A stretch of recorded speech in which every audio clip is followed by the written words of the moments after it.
LKG విద్యార్థిని ఓ private పాఠశాల ప్రధానోపాధ్యాయుడు విచక్షణ రహితంగా చితకబాదిన సంఘటన హైదరాబాద్లో చోటు చేసుకుంది. సనత్ నగర్ ఇందిరాగాంధీపురంలోని ఆర్బిటర్ గ్రామర్ స్కూల్లో చదువుతున్న మహమ్మద్ గౌస్ అనే విద్యార్థి పాఠశాలకు సరిగా రావడం లేదని ప్రధానోపాధ్యాయుడు ముంతాజ్ అహ్మద్ తీవ్ర ఆగ్రహంతో ఊగిపోయాడు. ఇష్టం వచ్చినట్లు విద్యార్థి వీపుపై కొట్టాడు. ఈ విషయాన్ని గౌస్ తన తల్లిదండ్రులకు చెప్పగా ఒంటిపై గాయాలు చూసి నిర్ఘాంతపోయారు. వెంటనే సనత్ నగర్ పోలీస్ స్టేషన్లో ప్రధానోపాధ్యాయుడిపై ఫిర్యాదు చేశారు. స్పందించిన పోలీసులు చిన్నారిని చితకబాదిన ప్రధానోపాధ్యాయుడిని అరెస్టు చేశారు.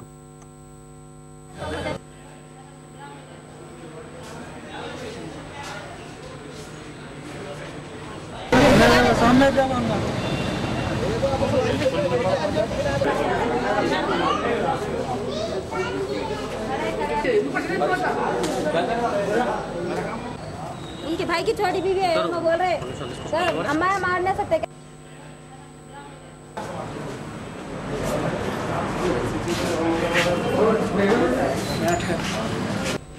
मेरा नाम मासा भी है। वो स्कूल में जाने के लिए कभी भी बच्चा रोते रहता, नहीं जाता हूँ बोलता। हम लोग समझा के डरा के भिजा देते, जाओ बोलते सार मारते हैं, टीचर मारते ही बोलता कभी भी रहने दो। बोला तो भी नहीं, तुम होमवर्क नहीं लिए शरारत करे तो मारते होंगे, नहीं बेटा चल जाना बोल के छोड़। कल जाओ बोलते जा रहे ही नहीं, 10 बज गए तो भी नहीं गए। तो मैं सार को बोली सारी ना स्कूल को आने कैसे रो रहे, जरा एक मार के डरा के बिठा लो बोल के इतना ही बोले। तो उन्होंने ऐसा मारे देखो।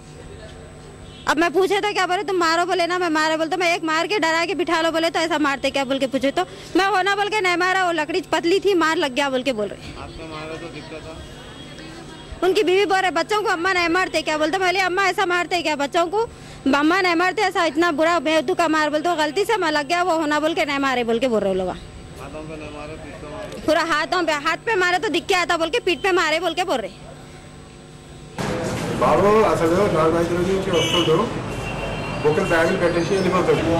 వాళ్ళ మమ్మీ వచ్చి చెప్పలేదు నువ్వు కొట్టావు ఏమి చేస్తావో నాకు తెలియదు కానీ భయం పెట్టాలి, కొట్టు ఈజీగా కొట్టు బాధ అని చెప్పింది. అంటే వాళ్ళు చదువుకోలేదు కాబట్టి వాళ్ళు చెప్తారు చిన్నపిల్లవాడు ఎట్లయినా గుర్తు కనిపిస్తాయి. अम्मा नहीं मारते बच्चों को।